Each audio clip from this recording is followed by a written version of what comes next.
पिछले 5 साल में भी आखिर में आकर एक ग्रुप डी की नौकरी निकाली, और इस 5 साल में भी बाकी जो नौकरियां निकली वो तो भर्ती घोटालों की, पेपर लीक घोटालों की भेंट चढ़ गई, फिर भी कुछ लिस्टें निकली। बड़ी नौकरियों में हरियाणा से ज्यादा हरियाणा के बाहर के नौजवानों का नंबर आया। आपने देखा होगा एसडीओ की नौकरी निकली 2020 में 99 में से एसडीओ में 77 बाहर के। उसके बाद आपने देखा 78 एसडीओ इलेक्ट्रिकल लगाए, 78 में से 76 बाहर के, केवल 2 हरियाणा के।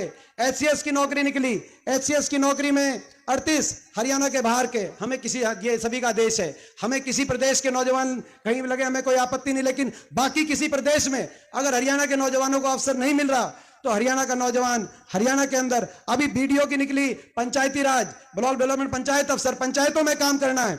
7 बच्चे लगे, 7 में से 5 बाहर के और केवल 2 हरियाणा के। हरियाणा की पंचायतों में काम करने के लिए दूर दराज प्रदेशों से दूसरी भाषा बोलने वाले हरियाणा में कैसे उपयुक्त हो सकते हैं, खट्टर साहब ही बताए। मौका मिला नहीं, केवल ग्रुप डी की नौकरी एक बार 2019 में निकाली और उसके बाद सीटी का चक्कर कटा दिया और आखिर में दोबारा से उसमें ऐसी क्वालिफिकेशन के बच्चे लगे, वो अपनी नौकरी छोड़ के चले गए, दोबारा से वैकेंसी बन गई, दोबारा ग्रुप डी की नौकरी।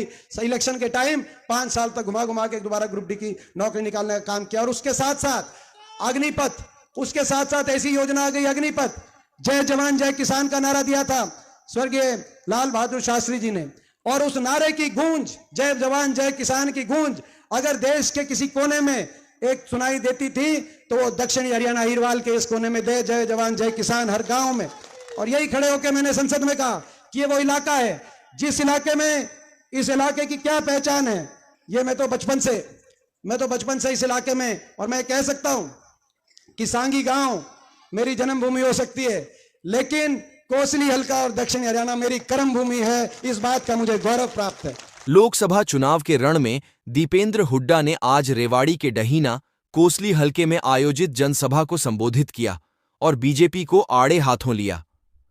आइए सुनते हैं दीपेंद्र हुड्डा ने और क्या कहा। जो रोहतक लोकसभा सीट है, ये आप जानते हो एक हॉट सीट है, ये हॉट सीट है, इस पे सबकी नजर है, सही सबकी नजर रहती है। बात का मुझे गौरव प्राप्त है कि हुड्डा साहब चुनाव लड़ते थे 91 में। मैं स्कूल का स्टूडेंट था, मेरी ड्यूटी कहीं लगती थी तो जो बहनजी पुराना जो कोसली हल्का, मेरी यही ड्यूटी लगती थी 91 में, 96 में, 98 में। और मैं ये भी कहना चाहता हूं, थोड़ा सा लाइन से अलग हो गए लेकिन दोबारा आएंगे अग्निपथ योजना पे। एक बात मैं और कहना चाहता हूं, कुछ लोग अभी कह रहे थे, दान सिंह जी ने जो बात कही कि भाई एक आध चुनाव में नतीजा उतना अच्छा नहीं रहा, मगर मैं, और फिर भी एमपी साहब यहाँ आते रहे और एमपी साहब को फिर भी मैं बताना चाहता हूं क्यों। दान सिंह जी, ये वो इलाका है, ये कोसली हल्का, ये वो इलाका है। हमारे परिवार ने, चौधरी रणबीर सिंह जी ने यहाँ से लोकसभा के चुनाव लड़े, हुड्डा साहब ने 5 लोकसभा के चुनाव लड़े, मैंने 4 लोकसभा के चुनाव लड़े, हमारे परिवार ने 13 बार लोकसभा के चुनाव लड़े।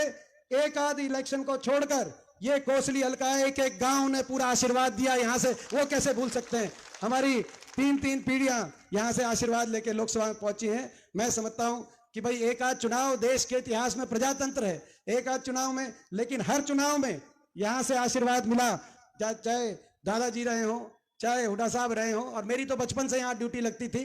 बचपन में आता था कि गांव में कोसली के, पुराने कोसली के, जाटूसाना के गांव नए हमारे जरूर जुड़े 2009 में, लेकिन पुराने तो, मगर ये हल्का तो एक ही। तो मैं समझता हूँ यही कारण है कि ये जो इस हल्के का और मेरा जो आपस का संबंध है, वो कभी जो है, मैं समझता हूँ आखिरी सांस तक, अपनी आखिरी सांस तक, सरकारें आएंगी जाएंगी, सत्ता में होंगे विपक्ष में होंगे, लेकिन आखिरी सांस तक कोसली हल्के के अपने परिवार के लिए, आप सबके लिए भाई जो कुछ हो सकेगा अपनी जान छिड़कूंगा कोसली हल्के के लिए, अपने कभी पीछे नहीं हटेंगे। ये मेरा, क्योंकि मेरा बचपन यहाँ बीता। मैं कर्म आदमी, किसी भी किसी भी व्यक्ति के जीवन में एक जो है बचपन होता है और एक जवानी होती है। मेरा बचपन भी यहाँ बीता है, मेरी जवानी भी यहाँ बीती है, मेरी एक कर्म भूमि है। मैं समझता हूँ कि ये भगवान श्री कृष्ण की धरती है, जहाँ उन्होंने गीता ज्ञान दिया था, कर्म सर्वोपरि और कर्म भूमि सर्वोपरि। तो ये मेरा हल्के के साथ ये रिश्ता है। खैर, हम बात कर रहे थे अग्निपथ की,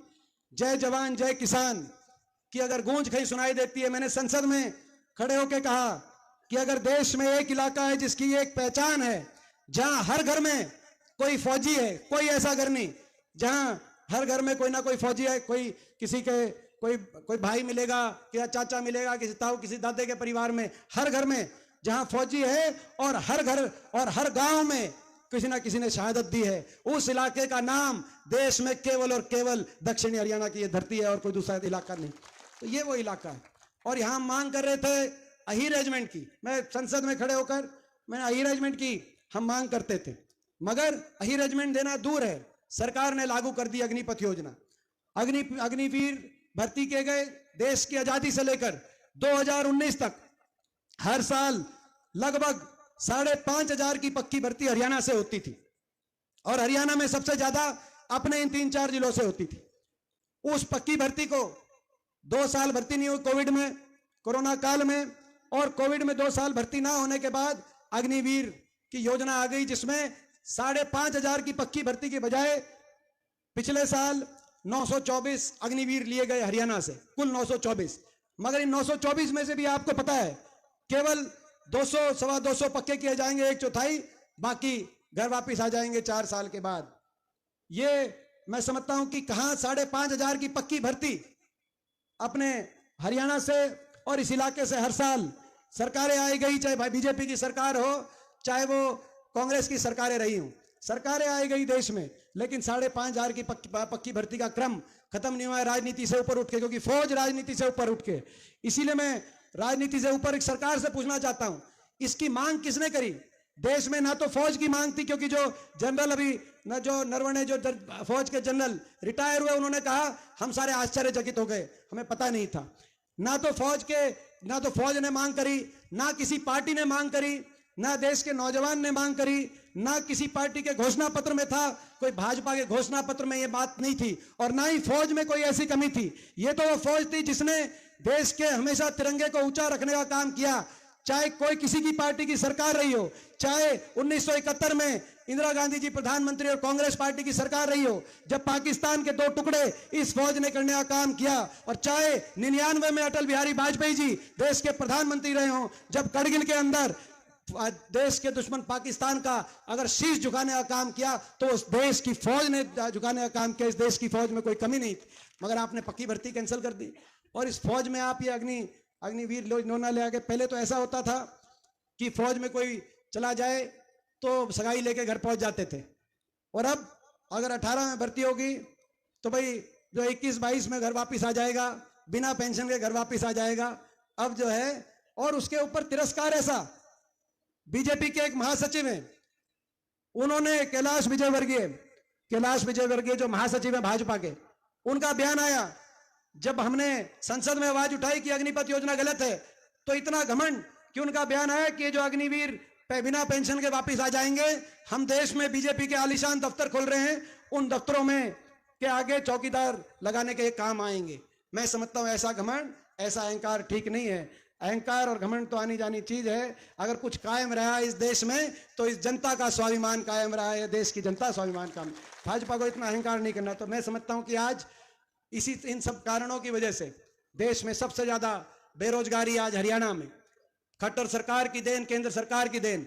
देश में सबसे ज्यादा बेरोजगारी, देश में सबसे ज्यादा महंगाई, आज अगर देश में सबसे ज्यादा कानून व्यवस्था अगर खराब स्थिति हुई है, हर रोज आप देख रहे हैं कहीं अपराध की तरफ। हरियाणा की एक पहचान थी, एक नारा था, दूध दही का खाना, ऐसा था हरियाणा। अब नशे में नंबर 1 हरियाणा। अपने हरियाणा में नशा भी आ गया है। नौजवान कहीं बेरोजगारी के, नशे के, अपराध के, डिप्रेशन के, कई जिलों में हरियाणा के पलायन कर रहे हैं, विदेशों में भी जा रहे हैं। ऐसी स्थिति हरियाणा की हो गई। विकास की पटरी से उतार दिया हरियाणा। 10 साल में कोई एक काम हरियाणा में किया नहीं, विकास की पटरी से उतार दिया। और हर वर्ग का अपमान अगर किया तो इस खट्टर सरकार ने किया। हर वर्ग, कोई ऐसा वर्ग नहीं। अगर सरपंच गए अपनी मांग मनाने के लिए तो सरपंचों पे लाठीचार्ज, कर्मचारी गए ओल्ड पेंशन स्कीम के लिए तो कर्मचारियों पे लाठीचार्ज, आशा वर्कर आंगनवाड़ी गई हमारी बहनें अपनी मांगों के लिए, उन पे लाठीचार्ज, किसान 3 कृषि कानून जो बड़े उद्योगपति समूहों के, अदानी जैसे समूहों के इशारे पे हो रहे थे, उनके लिए किसानों ने आंदोलन किया तो किसानों पे लाठीचार्ज। महिलाएं, हमारी बेटियां कहते थे कि बेटी बचाओ बेटी पढ़ाओ, लेकिन बेटियों ने अपने लिए न्याय मांगा तो बेटियों को भी आपने देखा किस तरीके से जंतर मंतर पे घसीटना काम। तो ये खट्टर सरकार एक ऐसी सरकार साबित हुई जिसने हरियाणा को पटरी से उतारा और हटा दिया। ये सरकार बनी हरियाणा में, देश में और हरियाणा दोनों जगह। 10 साल ये जो खट्टर सरकार हरियाणा में रही, आज इनके काम का आकलन करने का समय आया है, तराजू पे तोल के फैसला करने का समय आया। इनने क्या किया? जो हरियाणा 2014 से पहले देश में विकास के मापदंडों में देश में सबसे आगे के राज्यों में गिनती होती थी कि हरियाणा सबसे विकसित राज्यों में से एक है, आज जो विकास में नंबर 1 था हरियाणा, वो विकास दर में तो 10 साल की इस खट्टर सरकार के बाद विकास दर में तो 17वें नंबर पे पहुंच गया। मगर देश में नंबर 1 अगर पहुंच गया तो आज बेरोजगारी में देश में नंबर 1, हर घर में पढ़ा लिखा नौजवान बेरोजगारों की फौज खड़ी हो गई। बेरोजगारी में देश में नंबर 1 छोटी बात नहीं है। और ये मैं नहीं कह रहा, या हम विपक्ष में नहीं कह रहे, ये भारत सरकार ने, मोदी सरकार ने संसद के अंदर मेरे प्रश्न के उत्तर में, इसी सत्र में 2 महीने पहले इसी सत्र में मेरे प्रश्न के उत्तर में भारत सरकार ने यह जवाब दिया, प्रधानमंत्री जी ने जवाब दिया, प्रधानमंत्री के कार्यालय ने जवाब दिया। मैंने पूछा था कि देश में सबसे ज्यादा बेरोजगारी कहां है, भारत सरकार का जवाब आया संसद के अंदर कि हरियाणा के अंदर देश में सबसे ज्यादा बेरोजगारी है, और 2014 के मुकाबले 3 गुना बेरोजगारी। और क्यों हुई वो बेरोजगारी? इसीलिए हुई 10 साल में ना तो निवेश हुआ, ना कोई नया औद्योगिक क्षेत्र लगा, ना कोई शिक्षा का नया कोई संस्थान हरियाणा में, ना कोई बड़ी परियोजना आई, ना कोई थर्मल का कारखाना, ना कोई आईएमटी औद्योगिक क्षेत्र, ना कोई नया विश्वविद्यालय। 10 साल के अंदर ना कोई निवेश हुआ, निजी क्षेत्र में नहीं, और सरकारी क्षेत्र की 2.5 लाख नौकरी समाप्त कर दी गई। जो बची वो या तो कच्चों में परिवर्तित कर दी गई कौशल निगम के माध्यम से, जिसमें बिना रिजर्वेशन, बिना पेंशन, क्योंकि कच्ची नौकरी है, पेंशन नहीं है, ना पेंशन ना रिजर्वेशन, और बिना मेरिट के बैकडोर से कच्चे में, जैसे फौज में कच्ची में, हरियाणा में भी कौशल निगम से कच्चों में परिवर्तित कर दी गई। केवल 5 साल में